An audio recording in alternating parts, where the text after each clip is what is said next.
Baik teman-teman, tadi kita sudah dapat ikan pogot yang dipancing.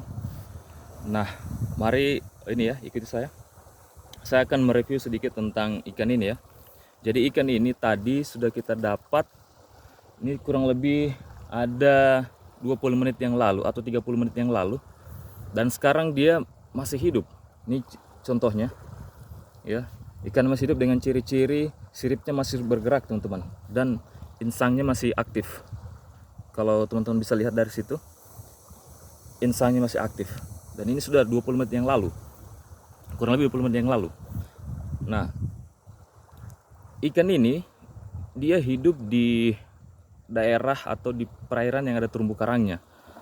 Jadi dia memakan ikan-ikan kecil di sana. Terlihat dari bentuk giginya. Ini terlihat dari bentuk giginya, bisa dilihat teman-teman. Kelihatan ya, itu bentuk giginya. Dia tajam ya. Jadi dia tajam seperti ini, seperti ada taring. Dan ini ciri-ciri dari ikan karnivor atau ikan pemakan daging. Dapat lihat dari bentuk giginya.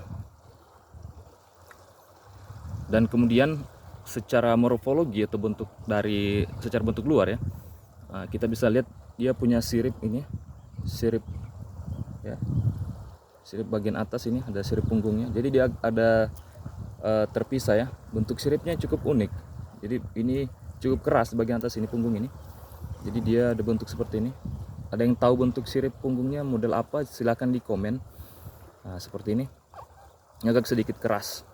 Ini unik sekali. Bentuk siripnya ini ini keras dan ini sedikit melunak. Dan bentuk sirip ekor dia seperti kipas.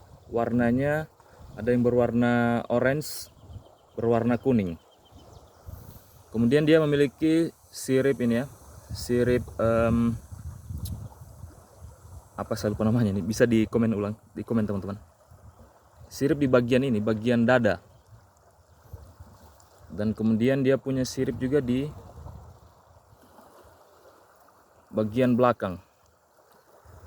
Ya, sirip anal ya, sirip anal. Seperti itu.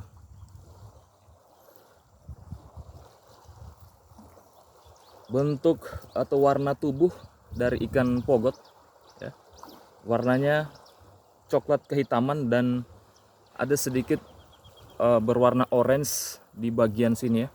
Ada campuran warna orange, warnanya cukup cantik ikan ini.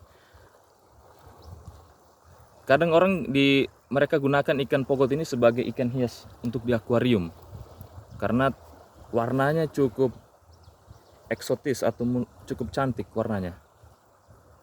Nah, kalau dikonsumsi, ikan ini cukup memiliki daging yang cukup padat dan rasanya itu enak teman-teman. Kalau di kuah asam atau di Palmara juga enak. Nah, tapi untuk sisiknya ini cukup tebal. Jadi untuk pengolahannya harus direbus dulu untuk menghilangkan sisik yang keras ini. Oke teman-teman, sampai jumpa pada video selanjutnya.